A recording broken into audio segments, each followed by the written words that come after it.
सोलापुरातील प्रसिद्ध मेंदूविकास तज्ज्ञ डॉक्टर शिरीष वळसंगकर यांच्या आत्महत्येच्या घटनेला 15हून अधिक दिवस उलटले आहेत, परंतु अजूनही या प्रकरणामध्ये विविध ट्विस्ट येत आहेत।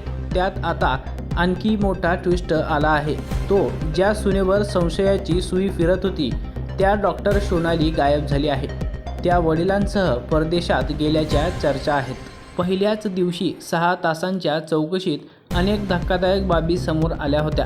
डॉक्टर सोनाली वळसंगकर या स्वतःही सोलापुरातील DNB न्यूरोसर्जन आहेत। सासऱ्याच्या आत्महत्येनंतर त्यांचीही चौकशी करण्यात आली आहे।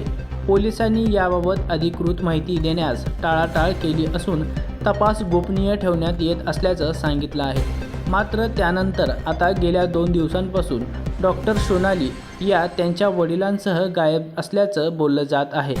त्या परदेशात गेल्याचं सांगितलं जात आहे, मात्र पोलिसांनी याला अधिकृत दुजोरा दिलेला नाही।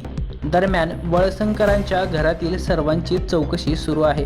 त्यात वळसंगकर यांच्या सून डॉक्टर सोनाली यांचा भाऊ अमेरिकेत राहत असल्याने त्या डॉक्टर सोनाली गायब झाली आहे।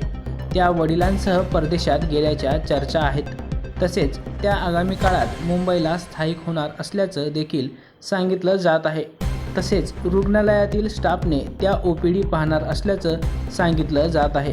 त्यामुळे या प्रकरणात प्रचंड ट्विस्ट येत असल्याने तपासामध्ये अडचणी येत आहेत। डॉक्टर वळसंगकर यांच्या आत्महत्येनंतर त्यांच्या कुटुंबियांनी हे केवळ नैराश्य नव्हे तर सतत होणाऱ्या छळामुळे घेतलेले पाऊल असल्याचा आरोप केला आहे।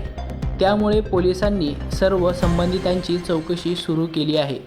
सुनेची चौकशी या आरोपांची पुष्टी करणार का, हे येत्या काही दिवसांत स्पष्ट होईल।